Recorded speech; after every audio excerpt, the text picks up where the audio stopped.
요즘 코로나를 거치면서 우리나라의 빈부격차가 더 심해졌다, 이런 뉴스를 보았습니다.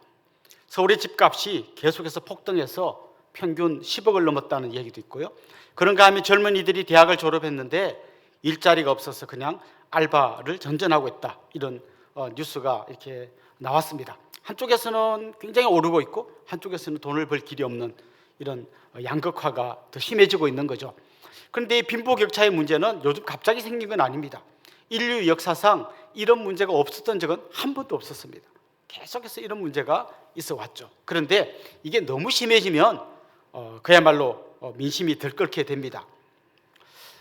역사 속에서 보면 산업혁명 이후에 기계 설비들이 쫙 깔리면서 노동자들이 단지 그 기계의 부속품처럼 이렇게 되어버렸죠. 자본가들은 굉장히 돈을 많이 벌고 노동자들은 그냥 단순 노동을 끊임없이 반복하는 이런 어려운 시기가 되었습니다. 그때 공산주의 이론이 태동한 겁니다.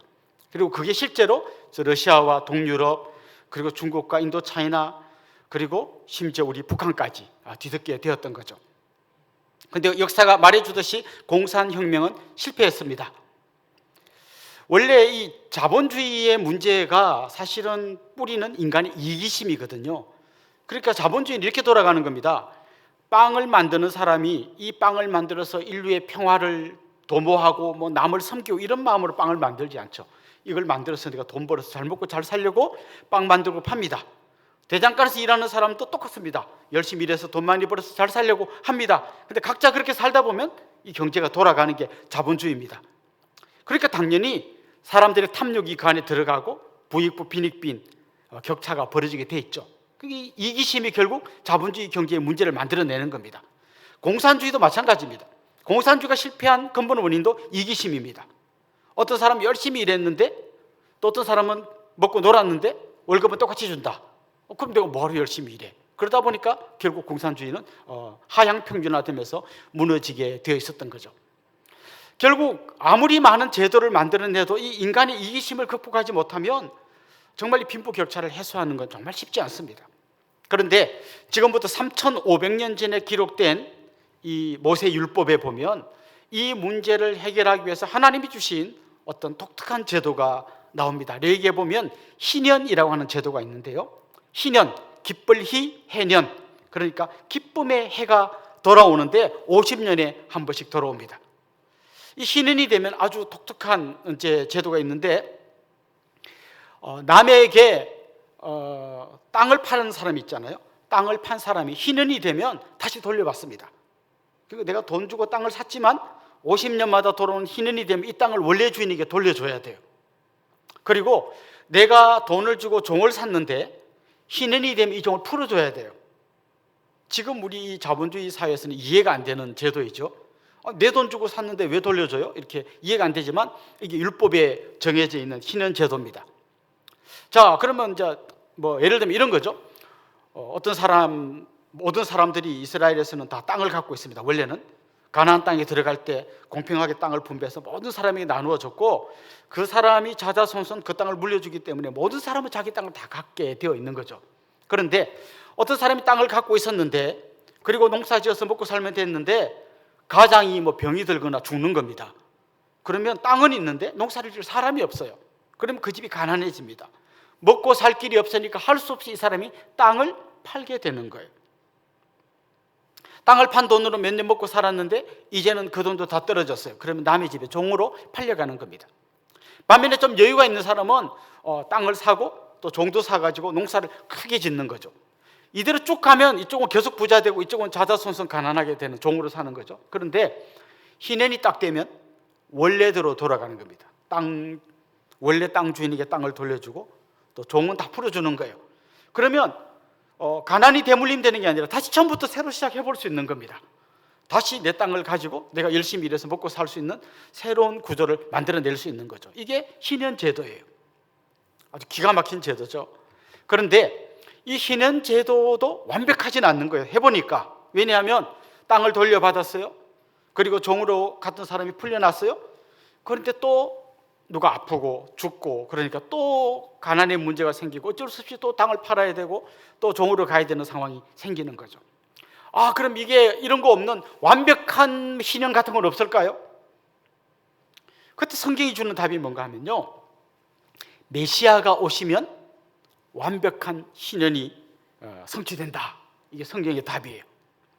그 메시아가 오시면 된다. 그 메시아가 오시면 이사야서에 나오는 것처럼 사자와 어린 양이 같이 뒹구는 세상이 온다. 물론 문자적으로 사자와 어린 양이 안 물고 서로 같이 노는 그런 날을 우리가 꿈꿀 수 있겠지만, 이런 거죠. 약육강식이 지배하는 사회, 힘있고 돈 있는 사람이 힘없고 가난한 사람을 압제하는 그런 사회가 아니라 같이 하나의 공동체를 이루는 그런 멋진 세상이 온다. 언제? 메시아가 오시면. 이게 이스라엘 백성들의 기본 신앙이었어요. 그러니까 정말 메시아가 오시기를 눈이 빠지게 기다리고 있는 거죠. 그런 배경을 이해한 다음에 오늘 본문을 읽어야 오늘 본문이 여러분에게 잘 이해가 될 겁니다. 그렇게 간절히 기다리고 있었는데 오늘 본문 이야기가 나오는 겁니다. 예수님께서 자기 고향 나사렛에 있는 회당을 찾게 됩니다. 안식일이었죠. 그런데 그 당시에 회당에는 성직자가 없었어요. 대신에 회당장이라고 해서 그 회당 건물을 관리하는 사람이 있었고요. 거기에 누군가가 예배하러 왔는데 그 중에 보니까 좀 랍비라든지 좀 성경을 잘 아는 사람이 오면 그 사람에게 설교를 부탁했어요. 자, 그런데 예수님이 이제 소문이 이미 많이 나 있었고 예수님이 회당에 딱 들어오시니까 회당장이 성경을 예수님에게 갖다 주면서 설교를 부탁하는 거죠. 그 회당장이 갖다 준 그 성경이 뭐 요즘처럼 이렇게 책으로 된 건 아니었겠죠. 두루마리로 된 성경을 갖다 줬는데 이사야서 말씀을 주었어요. 예수님께서 거길 펴가지고 이사야 61장 1절 2절 말씀을 읽으셨습니다. 그게 오늘 본문 18절 19절에 인용되어 있는데 한번 봅시다. 이런 내용이에요. 주의 성령이 내게 임하셨으니 이는 가난한 자에게 복음을 전하게 하시려고 내게 기름을 부으시고 나를 보내사 포로된 자에게 자유를, 눈먼 자에게 다시 보게 함을 전파하며 눌린 자를 자유롭게 하고 주의 은혜의 해를 전파하게 하려 하심이라 하였더라. 자, 이 말씀을 주님이 쫙 읽으시니까 사람들이 이제 무슨 말을 하려나 하고 이제 주목하여 예수님을 쳐다봤습니다. 오늘 본문의 내용은 이런 거잖아요. 방금 읽은 이 말씀은 이제 주의 성령이 내게 임하시면 가난한 자에게 복음을 전하고, 이게 지금 무슨 얘기를 하는가 하면 여기에 보면 내게 기름을 부으시고 라는 말이 나오잖아요. 이게 바로 메시아가 오셨다는 이야기예요. 메시아가 오시면 그 메시아라는 말 뜻이 뭔가 하면 기름 부음 받은 자라는 뜻입니다. 이걸 헬라어로 바꾸면 그게 그리스도예요. 메시아나 그리스도라는 말 뜻이 기름 부음 받은 자입니다. 자, 지금 이사야가 예언한 거예요. 앞으로 이 기름 부음 받은 자 메시아가 오시면 가난한 자에게 복음을 전하게 되고 정말 눈먼 자의 눈을 뜨게 해주고, 그리고 상처받고 억눌린 자에게 자유를 주고 갇힌 자를 풀어주는 이런 놀라운 회복의 역사가 일어날 거다. 이게 이사야의 예언인 거예요. 그걸 예수님이 읽으신 거예요. 자, 읽으신 다음에 사람들이 무슨 말 하려나 하고 딱 쳐다봤더니 예수님이 21절 말씀을 하시는 겁니다. 이렇게 말씀하셨어요. 이에 예수께서 그들에게 말씀하시되 이 글이 오늘 너희 귀에 응하였느니라. 이 글이 오늘 너희 귀에 응하였느니라. 무슨 말입니까? 이사야가 예언했는데 이 예언이 오늘 성취되었다는 겁니다. 지금 예수님이 말씀하신 메시아가 오셔서 정말 그분이 가난한 자, 병든 자, 상처받고 억눌린 자를 다 풀어주고 그들에게 참 자유를 주는 날이 올 것이고 은혜의 해를 선포하실 것이다. 그 은혜의 해가 다른 말로 하면 희년이거든요. 그러니까 그들이 그렇게 오랫동안 기다렸던 완벽한 희년을 이루어 주실 메시아가 오실 거라 했는데 주님이 뭐라 그랬습니까? 오늘 이 말씀이 성취되었다. 다시 말하면 주님이 너희들이 그렇게 오랫동안 기다리던 메시아라는 겁니다. 바로 주님이 바로 그들이 기다리던 그리스도라는 겁니다. 그렇게 주님이 오신 거예요. 오늘 본문은 그렇게 말합니다. 메시아가 오면 그분은 기름 부음 받은 자로 오실 건데, 옛날에 제사장이 머리에 부어주는 올리브유 이런 기름이 아니고 성령의 기름 부음을 받는 거죠. 예수님께서 세례 받으실 때 성령이 비둘기같이 내려오셨습니다. 오늘 보면 18절에도 주의 성령이 내게 임하셔서 기름을 부었다 이런 말씀이 나옵니다. 14절 말씀에도 보면 성령의 능력으로 갈릴리로 돌아가셨다 이런 말씀이 나옵니다. 그러니까 주님은 성령으로 충만해서 성령의 기름 부음을 받은 메시아로 오셔서 이제 그 사역을 시작하시는 것입니다. 주님이 하시는 사역이 한마디로 희년을 회복하는 거예요. 희년을 완성하는 거예요. 희년을 설명하는 가장 중요한 단어를 두 개 뽑으라고 한다면 공평과 정의입니다. 이 높낮이가 많은 막 한쪽은 산처럼 높아져 있고 한쪽은 골짜기처럼 푹 파져 있는 이 세상에 오셔서 높은 산은 깎아버리시고 골짜기는 메워주시고, 그래서 공평한 세상, 정의로운 세상을 주님께서 만들어 주신다는 거죠. 실제로 주님은 오셔서 가난한 자들에게 복음을 전하셨습니다. 굶주린 자들을 위해서 오병이어의 기적을 일으키셔서 먹이셨습니다. 눈먼 자의 눈을 뜨게 해주시고, 또 나병 걸린 사람의 몸에 손을 얹고 기도해 주셔서 그 병을 치유해 주셨습니다. 주님은 진짜로 오셔서 우리의 모든 그 억눌림과 상처와 아픔을 해방시켜 주시고 치유해 주시고 참된 자유를 주셨습니다. 그런데 더 깊이 들어가 보면 주님은 단지 그들의 눈만 뜨게 해주신 것이 아니라 영혼의 눈까지 뜨게 해주셔서 진리가 무엇인지 보게 해주셨습니다. 주님은 단지 그들에게 자유를 주신 정도가 아니라 죄의 종으로, 마귀의 종으로 살던 그들에게서 그 사슬을 끊어버리시고 그들에게 진짜 영적인 자유를 주셨습니다. 주님은 옛날에 그 희년이 되면 땅을 돌려주신 그 정도가 아니라 영원한 하나님 나라에 우리에게 기업을 허락해 주신 겁니다. 자, 그러니까 주님이 하신 일은 한편으로는 눈에 보이는 문제를 해결해 주신 거지만 또 한편으로는 우리의 근본적인 영적인 문제를 다 해결해 주신 겁니다. 주님이 전하신 복음은 이 두 가지가 합쳐질 때 온전한 복음이 되는 거예요. 주님이 이렇게 온전한 복음을 전하셨어요. 힘들고 어려운 사람에게 그냥 참아, 천국 가면 좋은 날 오니까 그냥 지금은 이 세상에서는 참아 이렇게 하지 않으셨어요. 그들의 고통을 들어주셨어요. 그들의 아픔을 해결해 주셨어요. 그런데 그 아픔을 해결해 주신 게 전부가 아니라 또 영원한 천국까지 선물로 주신 거죠. 이게 다 합쳐져야 온전한 복음이 되는 것입니다. 다시 구약의 희년 이야기를 한번 돌아가 봅시다. 50년에 한 번씩 희년이 찾아옵니다. 그러면 그 희년이 되는 해 7째 달 10일에 되면 대제사장이 양의 뿔로 된 나팔을 붑니다.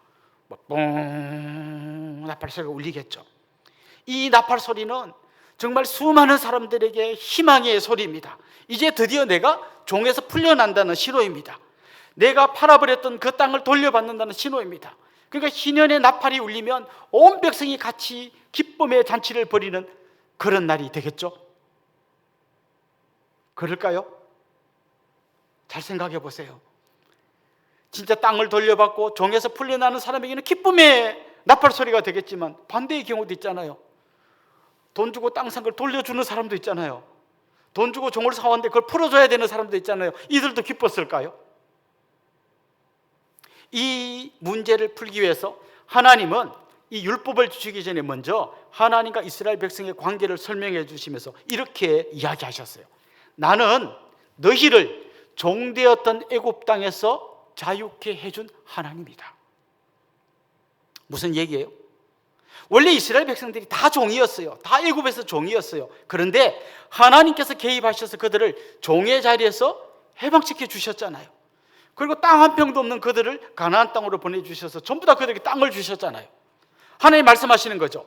너희들도 원래는 종이었는데 내가 자유케 해줬잖아. 너희들도 땅 한 평도 없었는데 내가 땅을 다 줬잖아. 그러니까 너희들도 종을 풀어주고 너희들도 저 가난한 사람들의 땅을 돌려주어라, 이렇게 말씀하시는 거예요. 그러니까 진짜 희년이 온 백성의 기쁨이 되려면 반드시 전제되어야 되는 게 뭔가 하면 나도 옛날엔 종이었고 나도 땅 한 평 없는 사람인데 하나님의 은혜로 내가 지금 이렇게 되었다는 그 감격을 경험해야 이 사람들이 기쁨으로 땅을 돌려주고 종을 풀어줄 수가 있었던 거죠. 지금 우리에게 적용한다면 이런 겁니다. 우리가 이웃을 위해 사랑을 베풀고 그들을 도와주고 이게 절대 쉽지 않습니다. 아까 말씀드린 대로 이기심으로 가득 찬 인간은 제도를 어떻게 만들어놔도 그 제도를 엉망으로 만들 능력을 갖고 있습니다. 요즘도 뉴스에 보니까 그런 거 지금 우리 어떤 당 대표가 발의했더라고요. 이익공유제. 좀 이번에 코로나 때 좀 돈을 많이 번 기업에서 그 돈을 좀 내놓으면 그걸 어려운 기업에 나눠주겠다. 그럼 두 가지 반응이 있겠죠. 너무 좋아하는 사람과 너무 싫어하는 사람이 있겠죠. 혜택을 받는 사람은 너무 좋아하지만 내가 열심히 일해서 돈 번 걸 왜 줘 남을. 이기심으로 가득 찬 인간들은 돈을 내놓는 건 다 싫어합니다. 그러니까 제도로는 사실 한계가 있는 것이죠. 그런데 이게 되려면 우리 성경이 가르치는 이거죠. 내가 먼저 죄와 사망의 사슬에서 이제 해방되어 가지고 그 사슬을 주님이 끊어버리시고 우리에게 진짜 자유를 주셨다. 그리고 우리를 영원한 하늘나라의 주인으로 삼으시고 우리에게 하늘나라의 기업을 주셨다. 그 감격과 기쁨이 있는 사람이 진짜 신인의 정신을 이 땅에서 구현할 수 있다는 것이죠.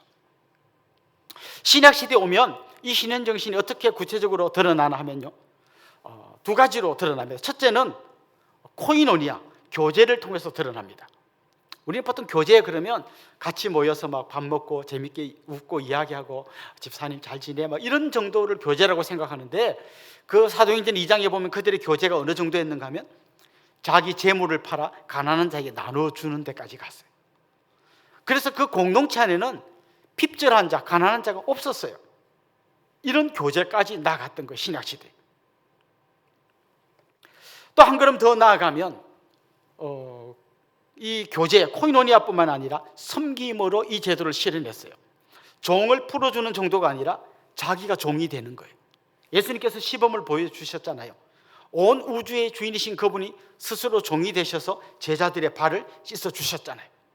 그것처럼 교회라는 공동체는 밖에서는 날고 기는 사람이지만 교회에 와가지고 정말 우리 교회로 치면 막 식당에서 봉사하고 국수를 삶아서 갖다 드리고 그 남들이 흘린 국물을 다 닦아내고 저 추운데 밖에 가서 교통정리를 하고 이런 섬김을 실천하는, 그게 이제 진짜 신현 정신이 오늘 이 시대 우리에게 구현되는 방식인 거죠. 진짜 남을 돕는 데까지 가는 교제, 그리고 내가 종이 되어 섬기는 섬김. 그래서 그야말로 사자와 어린 양이 같이 뒹구는 공동체는 교회 공동체인 거죠. 이 안에서 그런 사랑의 섬김이 계속되기 때문이죠. 사실 우리는 이렇게 지금 해온 거죠. 그런데 지금 우리는 뜻밖의 어떤 암초를 만났습니다. 코로나라고 하는 한 번도 겪어보지 못한 상황이 생긴 거예요. 그러니까 이제 옛날에 우리끼리 교제하고 섬기고 봉사하고 잘했는데 밖에서 교회를 딱 보니까 굉장히 마음에 안 드는 거예요. 일단 교제하고 봉사하고 섬기고 하려면 모여야 되는데 자꾸 교인들이 모이는 게 밖에서 볼 때는 너무 싫은 거예요. 왜 모여가지고 니네가 뭘 하든지 상관없는데 모여갖고 자꾸 코로나를 퍼뜨리느냐라는 그런 아주 따가운 눈초리가 우리에게 느껴집니다. 특히 같이 먹으면 안 되는 거죠. 코로나 때 입을 벌리면 안 되는 거죠. 왜 먹냐 이거예요. 그리고 우리가 자랑하던 교제와 봉사가 이제는 코로나 시대에는 굉장히 다른 사람이 볼 때는 문제가 가득한 그런 행위가 된 거예요. 우리로서는 굉장히 억울한 면이 많지만 밖에서 볼 때는 분명히 그런 상황이 된 거예요.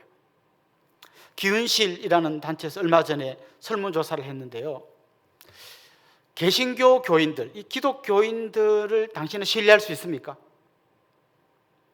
작년 요맘때 거기서 똑같은 조사를 했는데요, 우리 국민의 32%가 신뢰할 수 있다 이렇게 대답했어요. 1년 지난 얼마 전에 또 조사를 했는데요, 뚝 떨어졌습니다. 당신은 기독교인을 신뢰할 수 있습니까? 21%만 신뢰할 수 있다 그랬습니다. 그런데 21%라는 교회 다니는 사람들도 있잖아요. 그래서 교회 다니는 사람 싹 빼고 안 다니는 사람들로만 물어봤죠. 당신은 기독교인을 신뢰할 수 있습니까? 몇 프로 나왔을 것 같아요? 9% 나왔습니다. 그러니까 19번 니네 하는 말 못 믿겠다 이거예요. 니네 싫다 이거예요. 꼴 보기 싫으니까 니네끼리 뭘 하든 간에 하여튼 우리한테 피해 주지 마라. 이게 지금 세상의 정서입니다. 사실 우리로서는 억울한 게 굉장히 많습니다. 이렇게 어디보다 더 방역 철저히 지키고 마스크하고 소독하고 체온 재고 밥도 안 먹고 그냥 예배만 드리고 다 집에 가지만 자꾸 터집니다. 신천지는 이단이라고 치고요.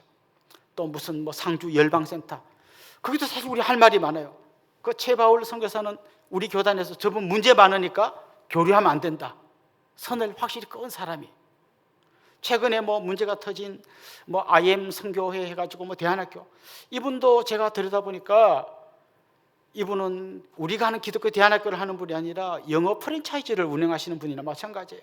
그냥 영어 열심히 해가지고 유학 가자 이런 거 하시는 분이에요. 그분 목사라 해가지고 어디 교단에서 목사 안수 받으니까 자기가 어느 교단에서 목사 받았다고 했는데 그 교단에서는 이 사람에게 목사 안수를 준 적이 없대요. 그러니까 한마디로 말하면 정말 그런 목사하고 우리를 같이 보는 게 너무 화가 날 만큼 억울한 일이 많아요. 그렇지만 사람들은 전체를 묶어서 봅니다. 기독교인들 못 믿겠다. 그럼 어떻게 하면 될까요? 우리가 안 모이고 뭐 그냥 비대면으로 예배드리면 이 문제 해결될까요? 저는 그렇게 해결될 문제가 아니라고 생각해요. 이건 이미 세상 사람들이 기독교인을 볼 때 뭔가 불편한 마음이 그동안 계속 누적되어 왔던 거예요. 그들이 불편했던 가장 큰 게 뭔가 하면 기독교인들은 자기들끼리 모여서 뭐 사랑하네, 어쩌네, 섬기네, 교제하네 하는데 세상 사람을 향해서는 굉장히 차가운 눈으로 보는 거예요. 우리는 믿어서 천국 가고 니는 안 믿으니까 지옥 가는 존재. 그러니까 그 사람들 마음속에 늘 이런 게 있었던 거죠. 그래, 니네끼리 잘 먹고 잘 살아라. 니 팔뚝 굵다. 이렇게 하는 그런 마음이 있던 차이에 지금 이렇게 터지니까 이제 막 분노가 폭발하게 되는 것이죠. 그래서 저는 오늘 이 본문 말씀이 굉장히 소중하다고 생각해요. 다시 우리가 신연의 그 정신, 공평과 정의를 회복하는 이 일을 해야 되는데 이건 우리끼리 해서는 안 된다는 거죠.